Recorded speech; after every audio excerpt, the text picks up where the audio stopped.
बोलिए देवादिदेव आदिनाथ भगवान की जय। आचार्य उमा स्वामी महाराज की जय। मोक्ष शास्त्र ग्रंथ की जय। मंगलाचरण करेंगे। मोक्ष मार्गस्य नेतारम भेत्तारम कर्म भूभुताम ज्ञातारम विश्वतत्त्वानां वंदे तद्गुण लब्धे वंदे तद्गुण लब्धे। बोलिए द्वादशांग जिनवाणी माता की जय। पंच परमेष्ठी भगवान की जय हो, जय हो, जय। हम स्वाध्याय में तत्वा सूत्र सप्तम अध्याय का कर रहे हैं, जिसमें हम व्रत विज्ञान समझ रहे हैं, व्रतों के लक्षण को हम समझ रहे हैं, व्रतों को सदृढ़ता से पालन करने के लिए और कौन कौन सी भावना है इसे हम समझ रहे हैं। और जब हम सम्यक दृष्टि बन गए तो सम्यक दृष्टि को उन व्रतों के लिए किस प्रकार का चिंतन करना चाहिए, ये कल हमने देखा था। मैत्री, प्रमोद, कारुण्य, मध्यस्थानी च हमने देखा था। तो मैत्री किस पे? तो सत्व हमने कल देखा था कि सत्व यानी जीवादिक, जीवादिक पे मैत्री। उसके बाद प्रमोद किस पे? जो हमारे महान पंडित भैया जी, जो ज्ञानी जन है, सम्यक दर्शन ज्ञान चारित्रधारी है, रत्नत्रयधारी है, उन पे हमें प्रमोद की। अब पर्यूषण में अच्छे भैया जी आएंगे, हमें अच्छी धर्म सुनने मिलेगा। मैत्री, प्रमोद, कारुण्य। कारुण्य किस पे? जो दुख है, पीड़ा वाले, दुख पीड़ित साधक है उन पे। और उसके बाद मध्यस्थानी च अविनियेषु, क्लिश्यमान पे हमने कारुण्य कर लिए। और अविनियेषु हमने देखा था, यानी जो अपने साथ बैठना उठना तो नहीं है, अपने से थोड़े से भिन्न है, उनके साथ हमें मध्यस्थानी भाव रखना है। उनका अच्छा हो रहा है, बुरा हो रहा है, कुछ भी हो रहा है, मध्यस्थ पे हमें रहना है। इस प्रकार का चिंतन हमारा चलते चलते फिर हम अपने विशेष चीज पे आ गए थे कल, संसार और शरीर।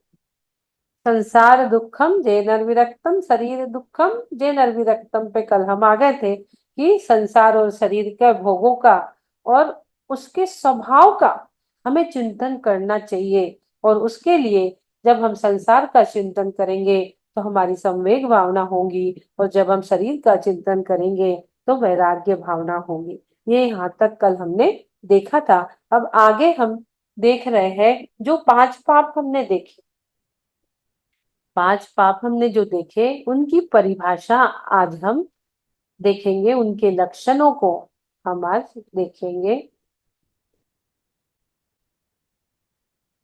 5 पापों के, ये जो 5 पाप है, हिंसा, झूठ, चोरी, कुशील, परिग्रह, इनके लक्षणों को आज हम देख रहे हैं। पढ़ेंगे हम हिंसा पाप का लक्षण। प्रमत्त योगात प्राण व्यपरोपणम हिंसा। प्रमत्त योगात प्राण व्यपरोपणम हिंसा। पढ़िए। प्रमत्ति योगात् प्राणव्यपरोपणं हिंसा। प्रमत्त योगात् प्राणव्यपरोपणं हिंसा। प्रमत्त योगात प्राण व्यपरोपणम हिंसा। किसी को भी पढ़ना है हैंड रेज कर लिया करें। संधि विच्छेद। प्रमत्त योगात प्राण व्यपरोपणम। प्रमत्त प्लस योगात प्लस प्राण प्लस व्यपरोपणम प्लस हिंसा, 5 शब्द है इसमें। उसके बाद हम देखते हैं प्रमत्त यानी क्या?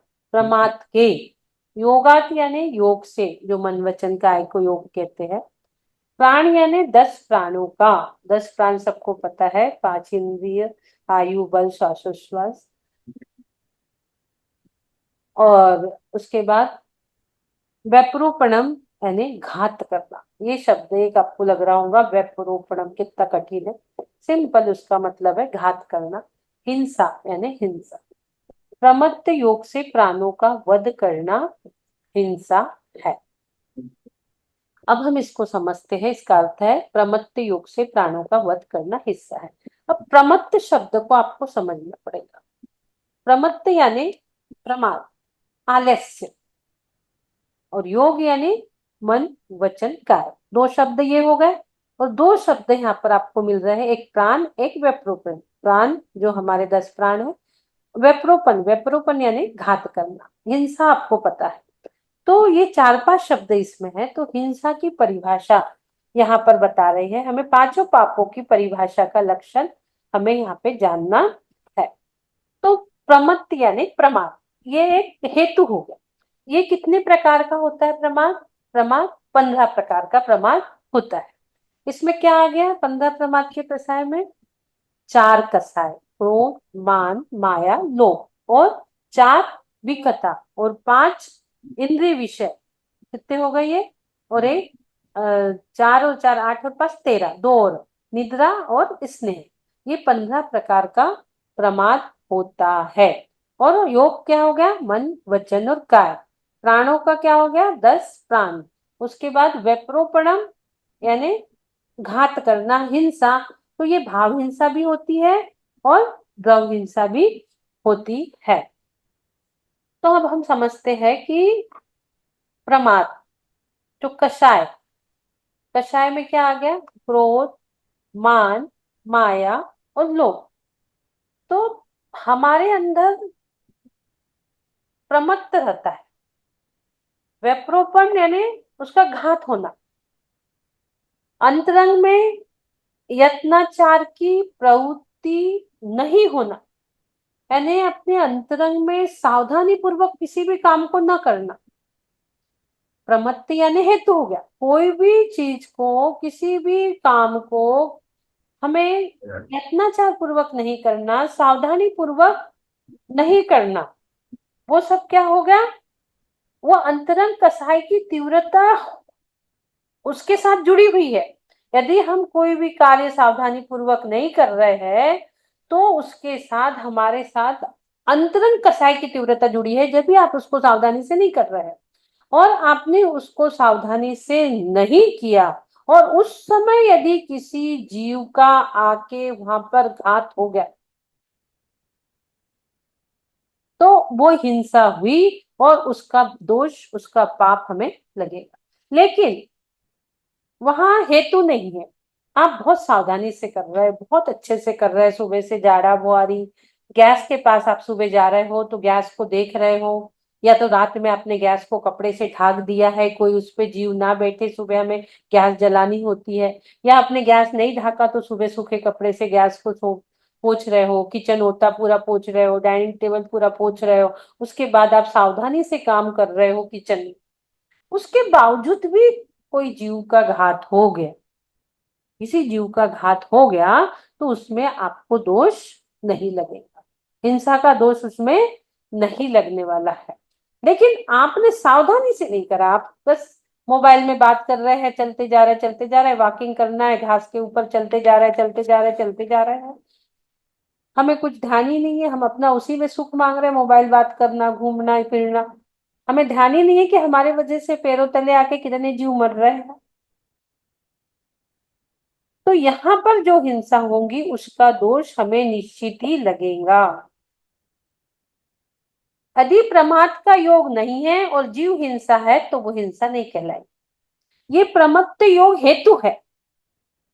यदि ये नहीं है और जीव हिंसा है तो हिंसा नहीं, प्रमत्त योग नहीं है और जीव हिंसा हो गई तो हिंसा नहीं है। यदि प्रमत्त योग है यानी प्रमाद वश, कषाय वश, विकथा के वश, पंचेंद्रिय के विषय के वश, निद्रा के वश, स्नेह के वश, 15 जो प्रमाद हमने देखे उसके वशीभूत होकर आप व्रत कर रहे हो तो वो आपकी हिंसा कहलाएंगी, और आप सावधानी रख के करते हो तो हिंसा नहीं कहलाएंगी। यही मेन चीज यहाँ पर बताई गई है, मेन बात यहाँ पर यही है।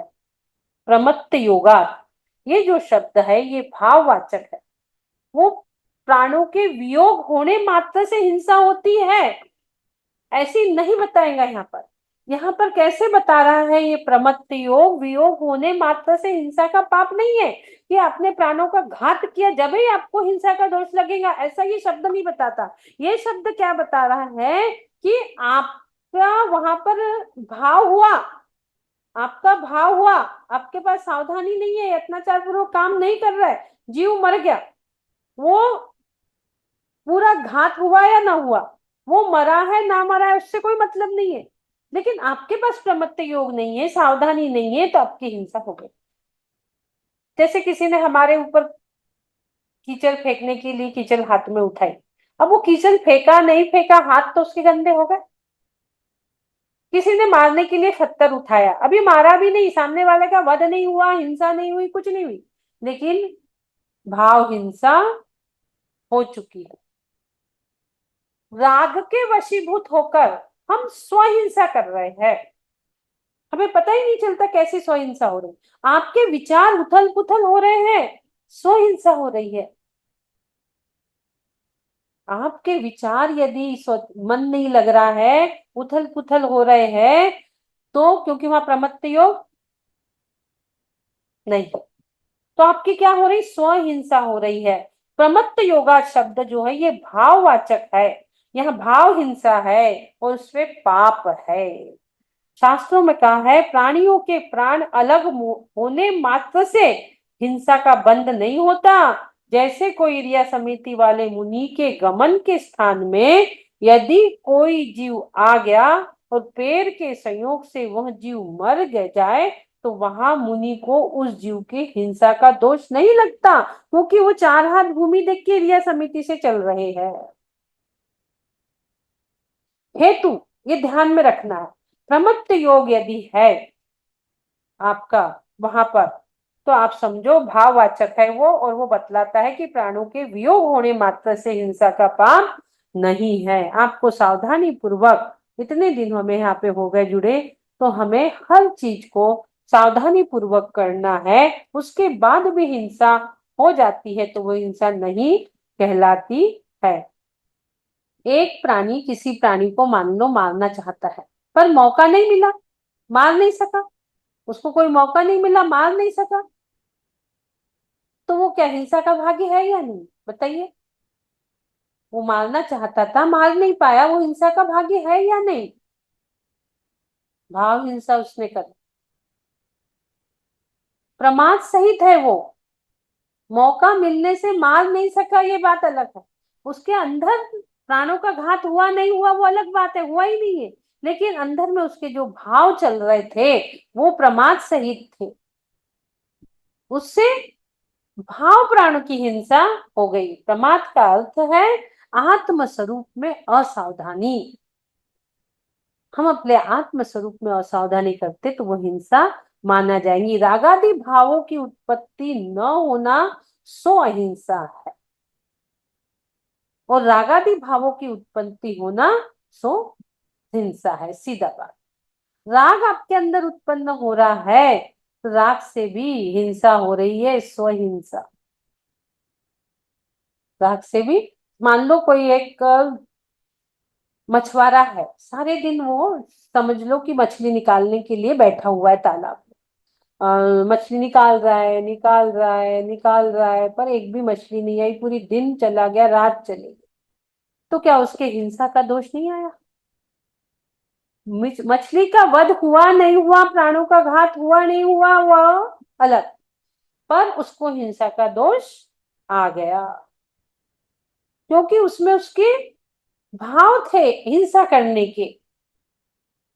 तो जीव जिए मरे, जो अयत्नाचारी है उसे हिंसा का पाप अवश्य लगता है, किंतु जो यत्नाचार पूर्वक काम करता है उसे हिंसा होने पर भी हिंसा का पाप नहीं लगता। अतः हिंसा रूप परिणाम ही वास्तव में हिंसा है।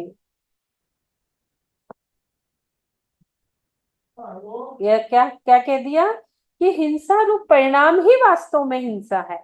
आपके जो हिंसा रूप परिणाम है वो ही हिंसा है। गौ हिंसा का तो केवल इसलिए हिंसा का है कि उसका भाव हिंसा के साथ संबंध है, किंतु द्रव हिंसा के होने पर भाव हिंसा का होना अनिवार्य नहीं है। जैन धर्म में द्रव हिंसा और भाव हिंसा को बताया गया है, और हमने इसको अभी अच्छे तरह से समझा। आगे हम चलेंगे।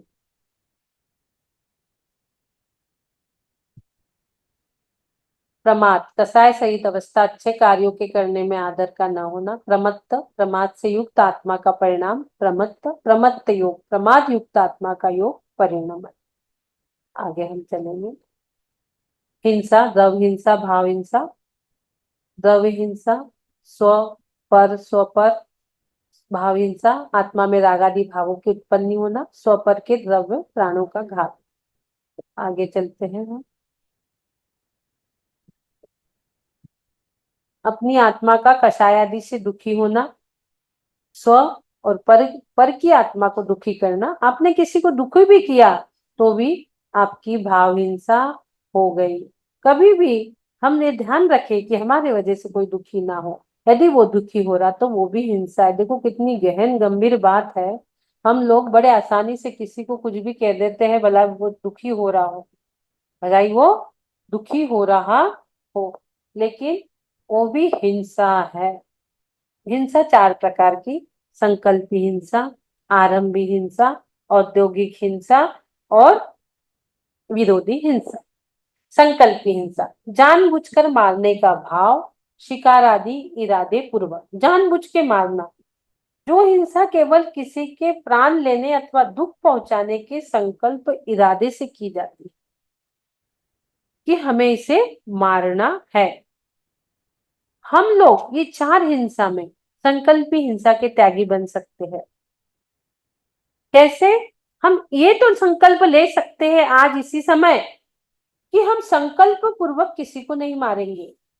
चींटी को, घर में मच्छर को, सांप निकलते, कहीं कुछ होता है तो हम संकल्प पूर्वक नहीं मानेंगे। जो हिंसा केवल किसी के प्राण लेने अथवा दुख पहुंचाने के संकल्प इरादे से की जाती है तो हम संकल्प पूर्वक कोई हिंसा नहीं करेंगे। जानबूझकर मारने का भाव, शिकार आदि जो करते हैं जंगल में जाके, तो जानबूझकर मारने का भाव हम कि चींटी को मर जाए, चींटी पे चींटी पाउडर आदि डाल दी, हम संकल्पी हिंसा के त्यागी हो सकते। दूसरी आरंभी हिंसा, ग्रह संबंधी कार्यों में होने वाली त्याग करना अशक्य। आरंभी हिंसा हम लोगों के लिए फ्री है, छूट है आपको। जो हिंसा मतलब गृहस्थियों को खाना बनाना, शरीर मकान आदि स्वच्छ रखना, शरीर स्वच्छ रखना, झाड़ू बुहारी आदि करना, ये सब आरंभी हिंसा में आता है। ये सब हमारे लिए छूट है, लेकिन कैसी? यत्नाचार पूर्वक देख के हमें करना चाहिए। उसके बाद औद्योगिक, जो हमारे पुरुष वर्ग है, व्यापार संबंधी कार्यों में होने वाली हिंसा त्याग करना अशक्य। इसको त्याग नहीं कर सकते। व्यापार में हिंसा होती ही है। जो भी व्यापार करता है, झाड़ू बुहारी करना पड़ेगा, सामान उठा रखी करना पड़ेगा। किराना की दुकान है तो उसमें भी कितने जीवों का वो होता है घात। उसमें इल्ली कीड़े हो जाते हैं, अनाज में चूहे हो जाते हैं। तो औद्योगिक हिंसा जो है इसकी भी हम गृहस्थों को छूट है। उसके बाद विरोधी हिंसा, देव शास्त्र, गुरु, देश, राष्ट्र, परिवार आदि की रक्षा संबंधी अनिच्छा पूर्वक। विरोधी हिंसा में मानो चोर आदि अत्याचार अपनी व अपने धन जन की रक्षा में होती है। कोई हम पे अटैक कर रहा है तो विरोधी हिंसा, जैसे राम जी ने सीता को बचाने के लिए की थी, तो हमें अपनी सुरक्षा के लिए यदि कुछ करना भी पड़ता है तो वह हमारे लिए अनिच्छा पूर्वक, हमारी कोई इच्छा तो है नहीं है वो, तो विरोधी हिंसा की भी हमें छूट है। इस प्रकार से हमने चार प्रकार की हिंसा को भी इसमें ले लिया। हिंसा का सब्जेक्ट आया, ये हमें पता रहना चाहिए कि हिंसा कितने प्रकार की, किस हिंसा का हम त्याग कर सकते हैं। तो हम संकल्पी हिंसा वाले बन सकते हैं, बाकी हमें सब छूट है। इनको हम त्याग नहीं सकते, आरंभी, औद्योगिक और विरोधी हिंसा को। आगे हिंसा संबंधी कुछ बिंदु। मुनिराज सावधानी पूर्वक चलते हैं तो जीव घात होने पर भी हिंसा नहीं है। अभी हमने इसको समझ लिया। मुनिराज आचार्य गुरु विद्यासागर जी को हम चलते देखते थे, वो सफेद लाइन पे ही चलते थे, बिल्कुल जीवों का घात ना हो। यदि सजाति मान लो चलते चलते आप, वो तो चार हाथ भूमि देख के चलते हैं महाराज लोग, एरिया समिति पूर्वक, फिर भी कोई जीव पतंगा उड़ के आके मर जाए तो भी उनको उनका दोष नहीं लगता, क्योंकि उनके साथ यत्नाचार पूर्वक चलना, एरिया समिति के माध्यम से चार हाथ भूमि देख के वो चल रहे हैं। इस प्रकार से हमने हिंसा के लक्षण को समझा, हिंसा की परिभाषा को हमने अच्छे से यहाँ समझा और कितनी प्रकार की हिंसा है ये भी समझा। आगे चलते हैं। समझ तो रहा है ना आप लोगों को? अब आगे असत्य पाप का लक्षण, जो हिंसा, झूठ, चोरी, कुशील, तो झूठ का लक्षण। अभी हिंसा का देखा, अब झूठ का। अब हम पढ़ेंगे असदभिधान मनुतम। असदभिधान मनुतम पढ़े। असदभिधानम् मृतम् असदविधानमनृतम् असदभिधान मनुतम। संधि विच्छेद। असदधि, असत प्लस अभी, अ हो गया वहां पर, अभिधानम, अभिधानम प्लस अनुतम। जब संधि विग्रह हो रहा तब अभिधानम है, लेकिन जब हम पढ़ रहे हैं उसमें असदभिधान मनुतम ऐसे पढ़ेंगे सर। असिधन अस असदभिधानम नहीं, असदभिधान मनुतम ऐसा पढ़ना है। उसके बाद शब्दार्थ। असत, जो वस्तु जैसी है वैसी नहीं कहना, वो झूठ यानी असत हो गया। अभिधानम यानी कहना उस चीज को। अनुतम यानी झूठ, अनुतम यानी झूठ है।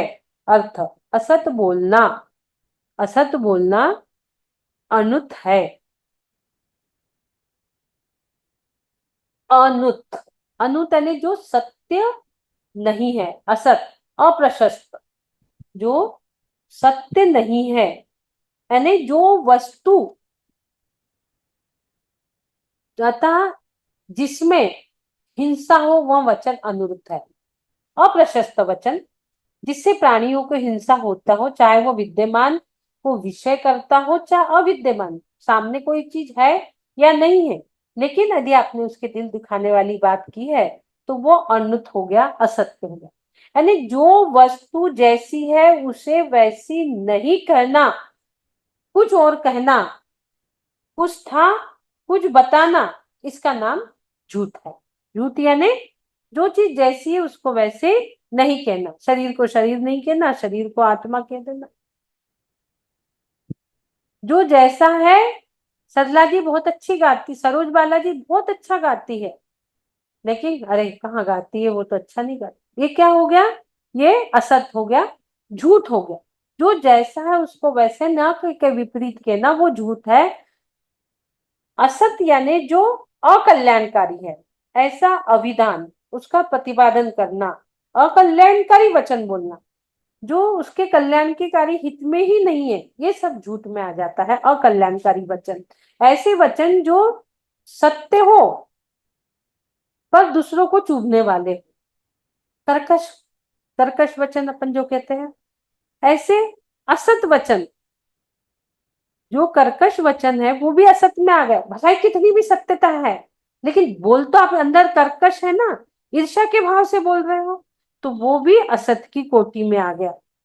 पाप में प्रवृत्ति कराने वाले हो तो भी उनको बोलना झूठ है, अकल्याणकारी वचन बोलना झूठ है। जैसे गाजर खा लो, आलू खा लो, प्याज खा लो, अब ये क्या है? ये अभक्ष्य चीज है, आपने इसको खा लो बोल दिए तो भी वो अकल्याणकारी वचन हो गए, क्योंकि वो कल्याण में बाधा हो गए, आपके आपके मोक्ष मार्ग में बाधक तत्व हो गए ना वो सब, तो वो अकल्याणकारी वचन है, इसलिए वो असत है। क्योंकि गाजर अशुद्ध है, आलू अशुद्ध है, हमें प्रशस्त और सत्य बोलना चाहिए। प्रशस्त यानी शुभ, कल्याणकारी वचन और सत्य वचन। सत्य ध्रुव है, प्रमाण है। सत्यम शिवम सुंदरम, सत्यम शिव भी है और सुंदर भी है। जैसे एक उदाहरण से हम समझेंगे, हम बच्चे को मारते हैं, हम उसको कुछ बोल भी देते हैं, पर उसमें हमारा भाव क्या चल रहा है कि वो बच्चा ठीक हो जाए, राइट वे में चला जाए, वो सुधर जाए, वो पढ़े।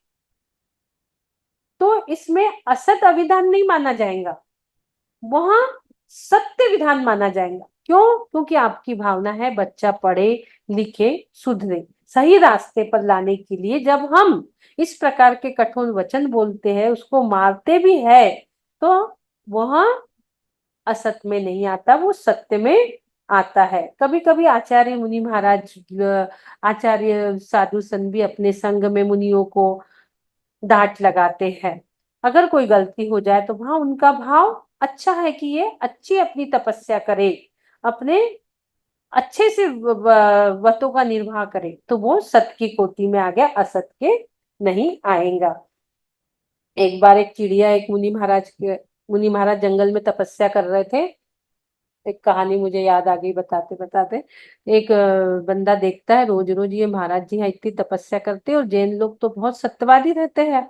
तो वो बोलता है, मैं महाराज से पूछता हूँ, ये चिड़िया चिड़िया लेके आता है हाथ में, ये चिड़िया जिंदा है या मरी है? वो हाथ में चिड़िया लेके आता है, जिंदी रहती है वो। बोलते महाराज यदि बोलेंगे कि ये जिंदा है तो मैं तो मार डालूंगा, और महाराज बोलेंगे मरी है तो मैं उड़ा दूंगा। तो वो महाराज से पूछता है, ये चिड़िया मरी है या जिंदा है, बताइए, आप तो बहुत सच बोलते हो, आप तो सब जानते हो। अब महाराज ने बहुत सोचा, यदि मैं जिंदा बोलूंगा तो ये मार देगा। तो महाराज जी ने बोला ये मरी है, तो उनने उड़ा दिया। तो ये जो झूठ बोला, यहाँ पर जीव की रक्षा के लिए बोला गया है, तो ये सत्य की कोटि में आएगा, असत्य की कोटि में नहीं आएगा। अतः जिससे हिंसा हो वह वचन अनुत यानी असत्य है। झूठ, द्रव्य झूठ और भाव झूठ। वचनादि रूप झूठ कहना, वचनों से हम जो झूठ बोलते हैं वो द्रव्य झूठ है, और झूठ बोलने का अंतर में जो भाव रखते हैं वह क्या हो गया? भाव झूठ हो गया। द्रव्य झूठ और भाव झूठ, प्रशस्त झूठ। इस प्रकार से हमने दो हो गए हमारे, एक हिंसा का लक्षण, दूसरा झूठ का लक्षण। अब आगे चलेंगे, तीसरा चोरी का पाप का लक्षण। इनको भी हम समझते हैं, पढ़ेंगे। अदत्ता दानम स्तेयम, अदत्ता दानम स्तेयम, पढ़ेंगे। अदत्ता दानं स्तेयम् अदत्ता दानं स्तेयम् अदत्ता दानम स्तेयम, संधि विच्छेद। अदत्त प्लस आदानम, अदत्ता है ना, संधि विग्रह हो गया इधर, आदानम, अदत्त आदानम प्लस स्तेयम। शब्दार्थ देखेंगे, अदत्त यानी इसका भी संधि विग्रह कर लो, अ प्लस दत्त, दत्त यानी देना, अदत्त यानी बिना दी हुई वस्तु, आदानम यानी ग्रहण करना, स्तेयम यानी चोरी। अर्थ, बिना दी गई वस्तु का लेना स्तेय है, स्तेय यानी चोरी। अब इसको चोरी के पार्ट को हम समझेंगे। बिना दी हुई वस्तु का लेना स्तेय अर्थात चोरी है। यहाँ प्रमत्त योगा सूत्र में जो प्रमत्त योग पद हमने पहले पढ़ा था, प्रमत्त योग पद का ग्रहण होता है यहाँ पर। अतः बुरे भाव से जो पराई वस्तु को उठा लेवे, बुरा बुरे भाव से पराई वस्तु को उठा लेने में जो प्रवृत्ति की जाती है वो चोरी। उस प्रवृत्ति के बाद चाहे कुछ हाथ में लगे या न लगे, हर हालत में उसे चोरी कहा जाएगा। कोई भी वस्तु पड़ी है, वो आपके काम की है नहीं, या उससे आपको फायदा है नहीं है, आपने उस वस्तु को उठा लिया बिना किसी के पूछे, आपको चोरी का दोष तो लग ही गया। अब वो उसको आपको लाभकारी है नहीं है, उस डब्बे के अंदर मोबाइल निकला नहीं निकला, मोबाइल का डब्बा पड़ा था, उठा लिए, भाई ये मोबाइल है, उसके अंदर है नहीं है मोबाइल, पर चोरी का दोष तो हमें लग गया, वो हमारे काम का है या नहीं है, क्योंकि हमने पहले भाव वैसे बना लिए। हमने क्या भाव बना लिए? हमने चोरी के भाव बना लिए हैं, तो हाँ हमारा चोरी का दोष हमें लग ही गया। आदान यानी ग्रहण, बिना दी हुई वस्तु का लेना अदत्ता दानम है। कोई भी वस्तु कहीं भी रखी हुई है, आपको पूछ के लेना है। यदि हमने उसे पूछ के नहीं लिया है तो वो बिना दी गई वस्तु चोरी कहलाती है। यहाँ तक एक और बार बेनाडा जी बहुत अच्छी बताते थे। किसी के यहाँ महावीर जयंती आती है, लोग दान मांगने जाते हैं, 2 4 5 लोग मिलकर। अब उनने कह दिया मैं 1100 रुपए दे रहा हूँ। तो नहीं नहीं, 1100 तुम कैसे दे सकते हैं? 11,000। 3 4 लोग हैं, प्रेशर बना रहे हैं। अरे सुनो नवीन, तुम 11,000 की रसीद फाड़ दो इनके नाम की, इतना है इनके पास, क्यों 1100 देना है? तो ये जबरदस्ती से जो रसीद फाड़ रहे हो, यहाँ जो जबरदस्ती पना प्रमाद, प्रमाद आ गया यहाँ पर। प्रमाद यानी कषाय, क्रोध मान माया लोभ, प्रमाद 15 प्रकार की हमने पहले ही देख लिए। 15 प्रकार की प्रमाद हमने पहले ही देख ली। तो प्रमाद आ गया है। तो ये भी चोरी में आ जाता है कि जबरदस्ती किसी से दान लेना। और आजकल ये बहुत ज्यादा चल रहा है, क्योंकि बड़े बड़े लोग मंदिर बना रहे हैं और उसमें बहुत जरूरत पड़ती है। तो जबरदस्ती का दान लिया जाए, जबरदस्ती के तो कोई भी चीज करवाना, उन्होंने दिया नहीं है, उसमें उसने क्या किया, आपने लिया है उनसे, जबरदस्ती खींच लिया। मान लो सरोज बाला जी बहुत अच्छे पेन से लिख रही है तत्वार सूत्रों पे, वो पेन इतना अच्छा है, मुझे बहुत अच्छा लगा। मैंने कहा सरोज बाला जी से मुझे वो पेन दे दो। सरोज बाला जी ने कहा नहीं नहीं, मेरे मिस्टर ने मुझे वो पेन दिया, मैं नहीं दे सकता। लेकिन मैंने कहा नहीं नहीं, बहुत अच्छा है, इतनी अच्छी लिखाई हो रही है, मुझे उनसे पेन खींच ली जबरदस्ती। तो ये भी चोरी के कोटि में आ गया। तो इस प्रकार से स्टेय चोरी, यानी बिना दी हुई किसी भी प्रकार की वस्तु को जबरदस्ती, उनकी इच्छा नहीं है तो भी ले लेना, तो ये सब चोरी की कोटि में आ जाता है। तो इसकी परिभाषा हुई, बिना दी गई वस्तु को ग्रहण करना चोरी है। सड़क पर गिरी हुई वस्तु को उठाना चोरी है। यहाँ तक कि आप कोई मकान बना रहे हो, किसी से मकान खरीदा, उसके नीचे घड़ा निकल गया बहुत धन धान्य का, अब वो घड़ा के साथ थोड़ी बेचा है उसने, तो आप वो घड़े का धन यूज करते हो, वो भी चोरी में आता है। यदि आप वो उसको वापस करते हो कि भाई ये तुम्हारी जगह के नीचे घड़ा निकला, ये दान, ये तो पूरा धन तुम्हारा है, और वो कहे कि नहीं नहीं मैंने बेच दिया अब ये तुम्हारा है, तो भी तुम्हारा नहीं है वो, तुम्हें उसे दान कर देना चाहिए, क्योंकि वो तुम्हारा है ही नहीं। जो वहां निकला है धन, वो तुम्हारा है ही नहीं। धन के साथ उसने जगह तुम्हें बेचा ही नहीं था। तो वो संपत्ति आपको ध्यान में देना है।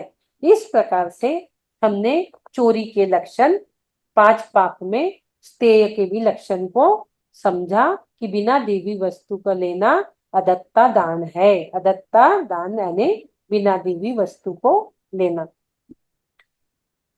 शंका आई है, यदि बिना दी हुई वस्तु का लेना चोरी है, तो कर्म नौकर्मों का ग्रहण करना भी चोरी हो जाएगा, जिससे केवली भगवान के भी चोरी का दोष आ जाएगा। समाधान, जिस पदार्थ में लेना देना संभव है वही चोरी का प्रसंग आता है, जैसे सोना चांदी आदि पदार्थ में, परंतु कर्मों में लेन देन का व्यवहार नहीं होता। पदार्थ में लेन देन का व्यवहार होता है, कर्मों में लेन देन का व्यवहार नहीं होता है। आगे चलेंगे।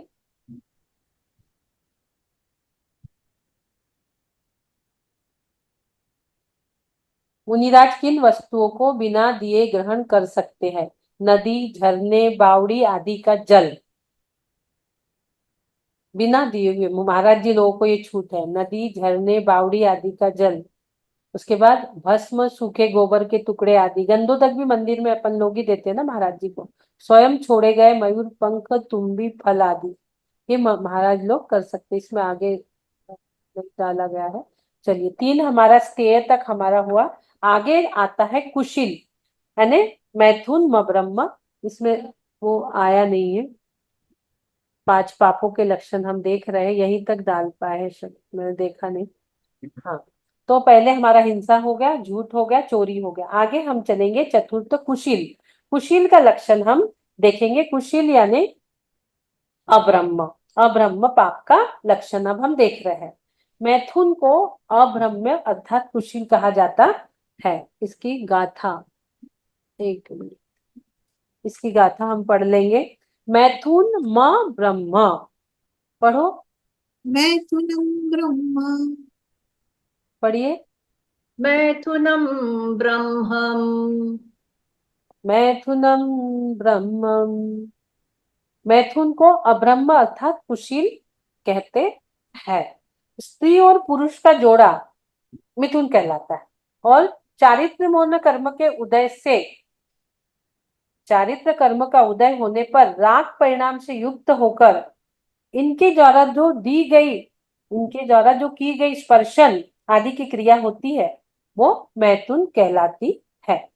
अब यहाँ पे समझना होगा आपको, कुशील, अब्रह्म और मैथुन, तीन शब्दों को आपको समझना पड़ेगा। तीनों भी शब्द एक ही आ गए। ये क्या हो गया? स्त्री और पुरुष का परस्पर स्पर्श करने की इच्छा कुशील हो गया। इस कुशील में जोड़ा किसी का भी हो सकता है, सजातीय स्त्री पुरुष का, स्त्री स्त्री का, पुरुष पुरुष का, विजातीय मनुष्य, बंदर, कुत्ते, किसी का भी जोड़े का राग आवेश से की गई मन वचन की अथवा काय की कोई भी प्रवृत्ति मैथुन अथवा कुशील कहलाएंगी। मन वचन काय से किसी भी प्रकार की जो राग सहित वासना पूर्ण क्रिया होती है उसे मैथुन कहते हैं। और मैथुन को कुशील पाप कहा गया है। मैथुन रूप भाव होना ये कुशील नाम का पाप होता है। मैथुन रूप केवल स्त्री या पुरुष कोई एक ही काम राग के आवेश में जड़ वस्तु के अथवा किसी प्रकार से भी वो करने का मन कर रहा है, वो अकेला भी करने का मन कर रहा है, उसके भाव हो रहे हैं कुशील करने के, मैथुन करने के, वो भाव मात्र से वो पाप का भागीदार है। भलाई वो अकेला है और उसके भाव हो रहे हैं तो वो भी मैथुन कुशील पाप में आ जाता है। मैथुन को सीधा सीधा अब्रह्म कहा गया है। जिसके सद्भाव में अहिंसा आदि धर्मों की वृद्धि होती है वह ब्रह्म है, और जिसमें धर्म की वृद्धि नहीं होती वो अब्रह्म है। मैथुन से उत्तम गुण का वास नहीं रहता, उसकी बार बार इच्छा काय में जा रही है, वासना में जा रही है। अब क्या कर रहा है वो? हिंसा आदि दोषों की पुष्टि कर रहा है, इसलिए यहाँ पे मैथुन को अब्रह्म कहा है। दूसरे ब्रह्म का अर्थ क्या हो गया? आत्म, अपने आत्म स्वरूप को छोड़कर स्त्री आदि पर वस्तु में मुख्यता से रममान होना अथवा काम सेवन को अब्रह्म कहा है। प्रमत्त योग बिना तो मैथुन प्रवृत्ति होती ही नहीं है। प्रमाद तो उसमें रहेगा और प्रमाद रहेगा तो उसकी प्रवृत्ति मैथुन में जाएंगी। उत्तम गुण का वास नहीं रहना, इसमें हिंसा आदि दोषों की पुष्टि होती है और इसी से मैथुन को अब्रह्म कहा है। मैथुन को अब्रह्म कहा गया है। एक कहानी आती है शास्त्र में। दो भाई थे, भावदेव और भावदेव। दो भाई थे, दोनों ने, भावदेव मुनि ने, भावदेव और भावदेव दो भाई थे, तो भावदेव मुनि बन गए। भावदेव दोनों भाई थे और भावदेव बड़े थे, भावदेव बड़े थे, भावदेव छोटे थे। भावदेव जो थे भाव मुनि बन गए, भावदेव मुनि बन गए। अब वो विहार करते करते एक दिन एक जगह पहुंचे तो देखे कि उनके भाई जो था भावदेव उसने शादी किया है और वे पति पत्नी दोनों आ रहे थे। दोनों पति पत्नी आए, भावदेव के पास गए, मुनि के चरणों में बैठे तो भावदेव की इच्छा हो गई कि मैं भी व्रत धारण कर लूं। तो भावदेव ने भावदेव के पास व्रत धारण कर लिए, मुनि व्रत धारण कर लिया। धारण करते करते वो देख रहा है कि मेरे साथ मेरी पत्नी है, नई नई शादी हुई, कैसे करूं? तो पत्नी ने आज्ञा दे दी कि आप मेरे तरफ मत देखो, आप अपने व्रतों का पालन करो, मैं भी ब्रह्मचर्य व्रत से रह लूंगी। और दोनों भावदेव और भावदेव मुनि बहुत अच्छे से विचरण करने लगे, अपने मूल गुणों का पालन करने लगे, अपने मुनि व्रत में अच्छे से निर्वाह करने लगे। एक बार क्या होता है, भावदेव की किसी कारणवश समाधि संलेखना हो जाती है। अब भावदेव जो थे ये अकेले पड़ गए।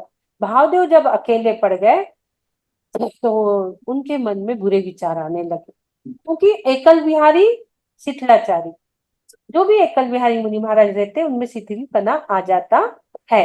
एकल बिहारी शिथिलाचारी, उनमें शिथिलता के भाव आ गए। अब वो विहार करते करते अपने नगर में पहुंचे जहां पे उनकी पत्नी थी नागला। उनकी पत्नी का नाम था नागला। वो ब्रह्मचर्य व्रत से रहती थी। जैसे उसे पता चला कि भाव मुनि आए हैं, वो दर्शन के लिए गई। अब बहुत समय व्यतीत हो गया था तो उनने पहचाना नहीं कि ये मेरी पत्नी है करके। वो ब्रह्मचर्य व्रत से रहती थी। तो वो गई, दर्शन की, नमोस्तु की, तो वो पूछते हैं कि आपके यहाँ कोई ब्रह्मचारी नागला स्त्री रहती है क्या? वो समझ गई, अरे इनने मुझे नहीं पहचाना।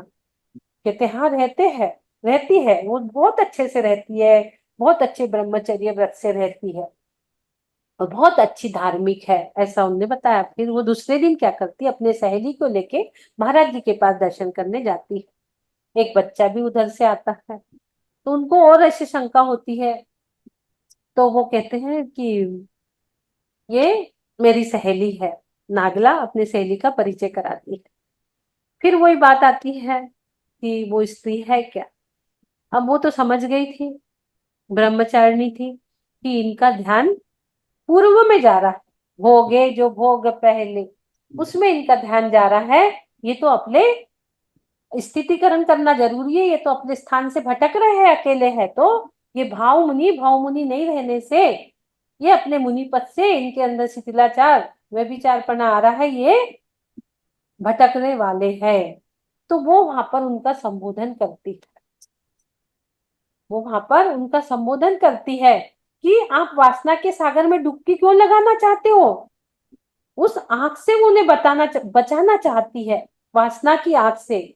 मुनि से बातें करते रहती है। और एक जब बालक वो आता है खेलते खेलते, और वो उसके सखी के गोद में बैठकर बातें करने लगता है। माँ तुमने आज बहुत अच्छी खीर बनाई थी। अब वो बच्चा क्या कहने लगता है माँ से, खेलते खेलते आता है महाराज के सामने, कहता है माँ तुमने आज बहुत अच्छी खीर बनाई थी लेकिन मक्खी गिर गई थी, मैं क्या करूं। मुझे ना बहुत अच्छी थी तो मैंने खा ली, मक्खी अलग कर दी, लेकिन मेरे खाने के बाद ना मुझे उल्टी हो गई, यानी वमन हो गया, बाहर निकल गई। फिर भी मैंने वो वमन को भी चाट के खा लिया। वो क्या कह रही है, क्या कह रहा है बेटा, कि खीर इतनी अच्छी थी कि मैंने वो वमन को भी चाट के खा लिया। तो बेटा शाबाश, तुमने बहुत अच्छा किया, अच्छी चीज को छोड़ा नहीं करते। मुनि आवेश में आ गए ये सब सुनकर, माँ बेटे की बात सुन के आवेश में आ गए कि तुम कैसे बच्चे को बोल रही हो कि बहुत अच्छा किया वमन खाने पे। वो बोल उठे, लड़के वमन खा रहा है तुम प्रशंसा कर रही हो, तुम दोनों बहुत मूर्ख हो और पतित जान पड़ती हो। तो नागला, नागला को तो उनको सही रास्ते पे लाना था, उसने तो ये युक्ति लगाई थी पूरी अपनी सहेली की। नागला तुरंत कहने लगी कि इसने तो वमन खाकर बुरा किया, परंतु आप क्या कर रहे हो, जिस विषय वासना को आप छोड़ चुके हो उस वमन को फिर खाने के लिए आतुर हो रहे हो। आप भले ही वमन खा ले, पर आपकी वह नागला कभी ऐसा नहीं कर सकती मुनि। मैं ब्रह्मचारी हूं, मैंने ब्रह्मचर्य व्रत धारण करा हूं, आप भला ही वमन खा लो, लेकिन मैं ऐसा नहीं कर सकती। मुनि विचार करने लगे कि ये नागला तो हिमालय की तरह दृढ़ है, और एक मैं हूँ, मुनि जीवन छोड़कर पाप के पंख में लौटने के लिए आतुर हो रहा हूँ। धिक्कार है ऐसे जीवन को, धिक्कार है, मुझे धिक्कार है। नागदा से बोले उन्होंने, तुम धन्य हो, पत्नी हो तो ऐसी हो। मैं प्रकाश से अंधकार की ओर जा रहा था और तुमने मुझे अंधकार से प्रकाश की ओर ले गई। धन्यवाद, कृतज्ञता कृतज्ञता कृतज्ञता। और वो उठ के वन की ओर विहार करने चले गए। तो कितने बड़े कुशील पाप से बच गए। इस प्रकार से अभी हमने 4 के लक्षण देखे। आगे हम चलेंगे 5 में, परिग्रह। परिग्रह की तो छोटी छोटी इसके सूत्र है। मूर्छा परिग्रह पढ़ लीजिए इसका सूत्र। मूर्छा मूर्छा परिग्रह मूर्छा परिग्रहः मूर्छा परिग्रह। परिग्रह पाप का लक्षण अब हम समझेंगे। हमने 4 का समझा, हिंसा झूठ चोरी कुशील। अब परिग्रह। सबसे बड़ा पाप परिग्रह कहलाता है। इसके पीछे सारी चीजें हैं। परिग्रह के पीछे हिंसा भी है, झूठ भी है, चोरी भी है, कुशील भी है, सारी चीजें मूर्छा परिग्रह के पीछे है।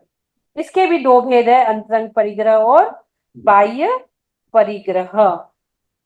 मूर्छा अर्थात समझेंगे हम, मूर्छा अर्थात ममत्व परिणाम। ममत्व परिणाम मतलब यह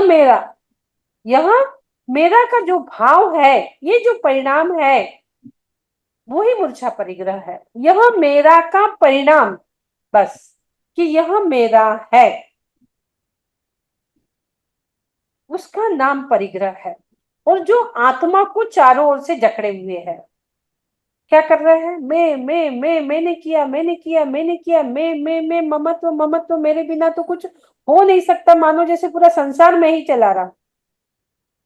चारों ओर से अपने आत्मा को जकड़न कहीं से हो रही है तो वो परिग्रह से हो रही है। यह मेरा है, उसमें मूर्छा होना, यही परिग्रह।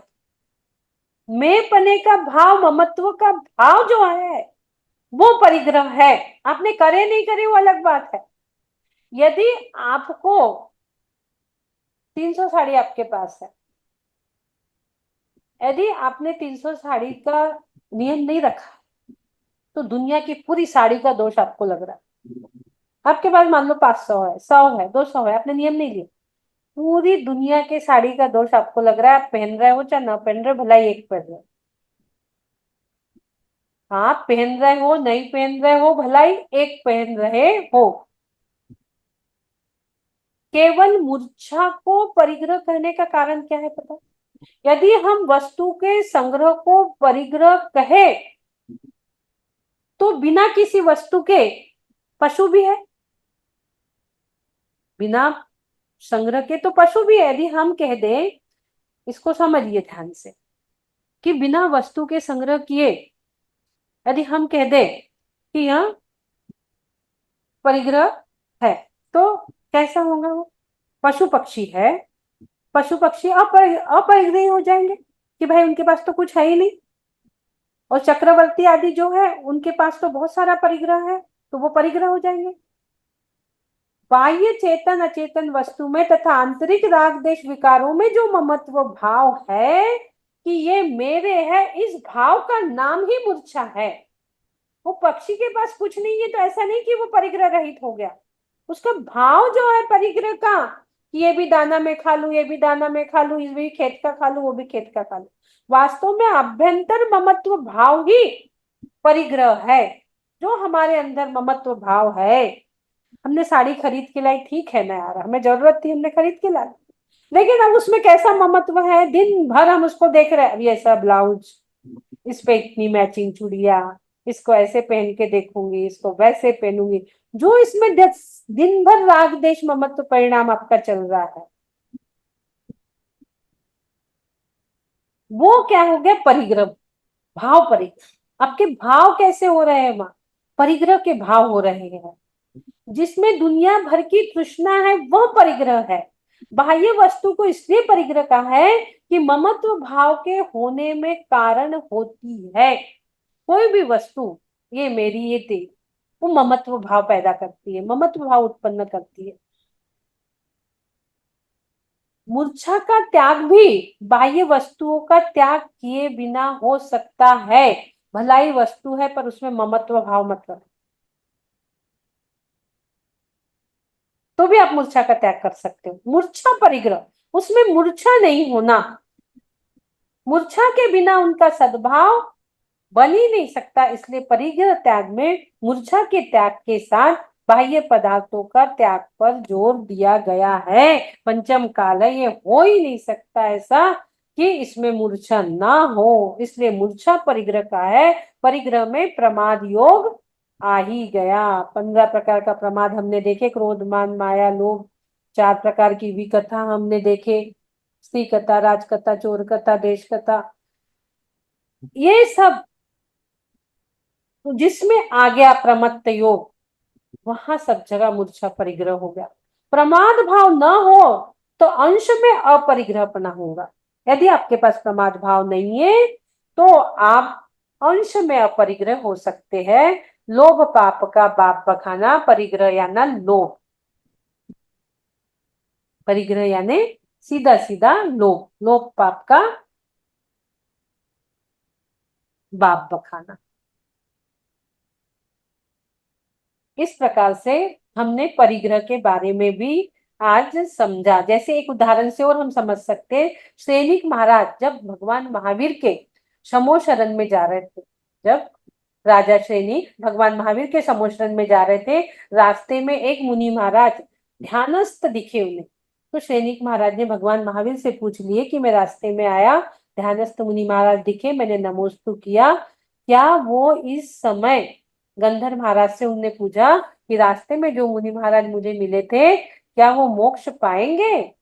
तो गंधर्व महाराज ने बोला कि नहीं, इस समय उनके जो भाव चल रहे हैं वो नरक के परिणाम चल रहे हैं। भलाई वो मुनि है, चौराहे पे बैठे थे, पर उन्होंने क्या किया था, अपना जो राजपाट था वो अपने बेटे को दे दिए थे, बेटे का राज तिलक किया था। और उस समय जब वो वहां पर बैठ के सामायिक कर रहे थे चौराहे पे, वहां से एक सज्जन निकले और बोले कि मैं उस राजा को मार दूंगा। उनने सोचा, अरे मैं तो मेरे बेटा को राजा बनाया और ये बोल रहा है कि आज हम राजा को मार देंगे, मेरे बेटे की हत्या होने वाली है। ये भाव उनके अंदर चल रहे थे। तो गंधर्व महाराज ने कहा कि जो मुनि महाराज ध्यानस्थ है उनके अंदर भाव कैसे चल रहा है उस पर डिपेंड करता है वो मोक्ष पाएंगे कि नहीं। उनके अंदर भाव नरक के चल रहे थे, उनके अंदर ममत्व भाव आ गया कि मेरा बेटे को मारने वाले है, ममत्व, मूर्छा, परिग्रह। तो वो जो परिणाम चल रहे थे वो नरक के परिणाम चल रहे थे। फिर उनको संबोधन किया। तो अपनी बात चल रही है परिग्रह की, तो मूर्छा, परिग्रह, तो हम परिग्रह प्रमाण व्रत धारण कर सकते हैं। पर्यूषण भी आ रहा है, तो हम अभी से ही धीरे धीरे थोड़ी थोड़ी चीजें हमारे घर की जो काम की नहीं है उन वस्तु को हम हटा सकते हैं, बाहर कर सकते हैं। साफ सफाई अभी होगी पर्यूषण की, 1 तारीख के बाद तो सब लग ही जाएंगे सफाई में। तो बहुत सारी चीजों को जो हमें काम की नहीं हटा दीजिए, हल्के हो जाइए और नियम ले लीजिए 10 दिन हम कितना परिग्रह रखना है, कितने 170 प्रकार के अनाज है, कितने अनाज खाना है, 10,000 वनस्पतियां, कितने हमें परिग्रह रखना है, हमारी साड़ियां हमारे पास इतनी है, कितनी हमें रखना है, जो पुरानी है हमें देना है, अलमारी खाली करना है। नए कपड़े रखने तो जगह नहीं है, पुराने और घुसा घुसा के रख देते हैं हम लोग। सबकी हमारी टेंडेंसी ऐसी है स्त्री लोगों की, क्या करें। तो धीरे धीरे हम जब जब जैसे जैसे स्वाध्याय करते हैं तो धीरे धीरे हमें ये परिवर्तन आंशिक रूप में तो आता है। 1-2 सूट तो आज अलग हो ही जाएंगे, 1-2 साड़ी सूट, तो थोड़ा थोड़ा हम परिग्रह का त्याग कर सकते हैं। तो इस प्रकार से आज हमने 5 पापों की परिभाषा देखे। मूर्छा, परिग्रह जो सबसे बड़ा पाप कहलाता है, 5 प्रकार के पापों का लक्षण भी आज हमने देखा। 8:30 बज गए, समय बहुत हो जाता है, पता नहीं चलता। 5 पापों के लक्षण आज खत्म करना था। बोलिए, सभी लोगों के अंदर व्रतों की भावना उत्पन्न हो, पर्युषण व्रत को अच्छे से करें इसी भावों के साथ। बोलिए, द्वादशांग जिनवानी माता की जय हो, जय हो, जय हो। निज निधि निज में बताई, यह अनंत उपकार है, इसलिए जिनवानी माँ को वंदना 7 बार है, इसलिए जिनवानी माँ को वंदना 7 बार है। बोलिए, सभी साधु संतों की जय, द्वादशांग जिनवानी माता की जय हो, जय हो, जय हो। सभी की हालचलिया निरंतराय हो इसी भावों के साथ। बोलिए, देवादिदेवादिनाथ भगवान की जय। छोटा सा प्रतिक्रमण करा दीजिए। आज जय पूरे जय पांचों जय पापों, दीदी, जय जिनेन्द्र। जय है ना, बाजी ने बोला है आज वो स्वर विज्ञान की क्लास है ना, तो अनाउंस कर दीजिए शाम को 8 बजे अपनी क्लास है ना, हाँ हाँ, आज 8 बजे तो ये अनाउंस कर विज्ञान की क्लास है, 8 बजे ठीक इसी आईडी पे सभी को जुड़ना है। आज और कल, सैटरडे संडे 2 दिन, और फिर परसों सुबह माताजी, आयुष्मती माताजी हमारे सेशन में आने वाले हैं। आज 2 हम को आएंगे, 1 को आएंगे दीदी, 2 को आएंगे शायद। 2 को कल तो परसों, 1 तारीख ही है, कल 1 तारीख है, आज 31 है, मंडे परसों मंडे को आएंगे। हाँ मंडे को आएंगे। हमारे 17 सूत्र हो गए हैं। देखिए कल 18, 19, 20 3 लेने का प्रयास करके 20 कर देंगे, फिर परसों माता जी, और उसके बाद फिर आगे की हम शुरू करेंगे। 2 लाइन बोल दीजिए। बोलूं दीदी? रमन। हे अरिहंत प्रभु, मेरा समस्त जीवों के प्रति मैत्री भाव रहे। सब जीव मुझे क्षमा प्रदान करें, मेरा क्षमा भाव बने। कर्म क्षय का उपाय प्रयत्न करूं, मेरा समाधि मरण चारों गतियों में मेरे भाव निर्मल रहे, यही प्रार्थना है। मेरा हृदय आपके चरणों में लीन रहे, शीघ्र भव पार हो, यही मेरी आपसे प्रार्थना है। 5 बार नमोकार मंत्र। नमो हरिहंताणं, नमो सिद्धाणं, नमो आयर्याणं, नमो वज्रायाणं, नमो लोये सव्वसावणं। नमो हरिहंताणं, नमो सिद्धाणं, नमो आयर्याणं, नमो वज्रायाणं, नमो लोये सव्वसावणं। नमो हरिहंताणं, नमो सिद्धाणं, नमो आयर्याणं, नमो वज्रायाणं, नमो लोये सव्वसावणं। नमो हरिहंताणं, नमो सिद्धाणं, नमो आयर्याणं, नमो वज्रायाणं, नमो लोये सव्वसाहुणं। नमो हरिहंताणं, नमो सिद्धाणं, नमो आयर्याणं, नमो वज्रायाणं, नमो लोये सव्वसाहुणं। जय जिनेन्द्र सभी को सब। जिनेन्द्र, क्या बोल रही है? उनका हैंड राइज दिख रहा है आज। अनिला जी हैं दीदी, अनिला जी। क्या अनम्यूट करो हुआ? अनिला जी। हाँ हाँ दीदी, 12वां कागज छूट गया आपसे, भारत 12 से नंबर का। कल हो गया ना 11 12? नहीं ना, 11 तक ही हुआ था कल। कल मैत्री दुख में हुआ, 12वां दुख में हुआ है ना? हाँ, नहीं नहीं, हो गया जगत दीदी, हो गया। जगत जगत काय स्वभाव संवेग वैराग्यम हाँ। वैराग्यर्थम। जगत हुआ ना ये काय संसार, संसार शरीर, जगत यानी संसार, संसार शरीर की चर्चा कल हुई ना। संवेग भावना, वैराग्य भावना, कल हुआ ना। हो गया तो हो दीदी। गया, हो गया, हो गया, कल हो गया। आज पांचों पापों की हिस्सा का एक साथ लेना था, थोड़ा सा हाँ लंबा ठीक। हो गया जी। पांचों पापों का, इसलिए आज 18वां है निशल्य वृत्ति।